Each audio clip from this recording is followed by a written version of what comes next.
আসসালামু আলাইকুম। অসংখ্য ধন্যবাদ আপনাকে কথা বলার সুযোগ করে দেওয়ার জন্য। তো আঙ্কেল, সর্বপ্রথমে জানতে চাচ্ছি আপনি কেমন আছেন?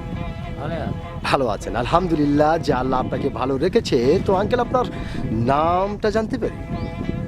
আপনার নামটা জানতে পারি? নাম মতিয়ার। মতিয়ার, সুন্দর একটি নাম আপনার, অত্যন্ত চমৎকার একটি নাম আপনার। এবং আপনার নাম শুনে এবং আপনাকে সামনাসামনি দেখে যেটা বোঝা যাচ্ছে আপনি অত্যন্ত একজন সাহসী মানুষ। এটা কিন্তু আপনাকে দেখেই বোঝা যাচ্ছে যে আপনি একজন সাহসী মানুষ। তো আঙ্কেল, আপনি কি ভোটার হয়েছেন?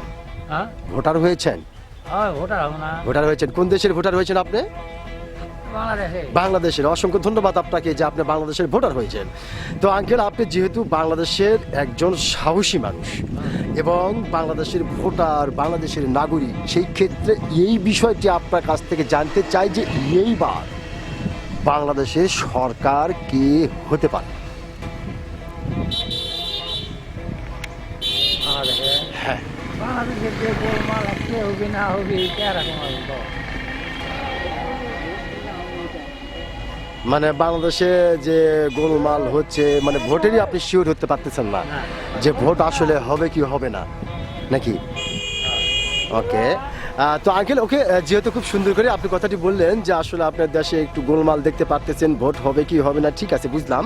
তো যদি আপনি, আমরা মনে করলাম যে যদি সুষ্ঠু একটি নির্বাচন হয় এবং সেই সুষ্ঠু নির্বাচনে বাংলাদেশের সমস্ত রাজনৈতিক দলগুলি যদি অংশগ্রহণ করে, তাহলে সেই ক্ষেত্রে কে সরকার হতে পারে? মানে তা তো আপনি বলতে পারতেছেন না।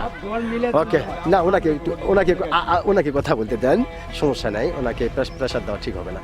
তো যাই হোক, আপনি কিন্তু আপনার সাহসিকতার পরিচয় দিয়েছেন খুব সুন্দর করে। আপনি কিন্তু এবং গুরুত্বপূর্ণ কথাটিই বলেছেন। আমি আশা করব যে আপনার এই গুরুত্বপূর্ণ কথাটি ও সাহসিকতাটি অনেক মানুষের হৃদয়ে গেঁথে থাকবে। অসংখ্য ধন্যবাদ আপনাকে।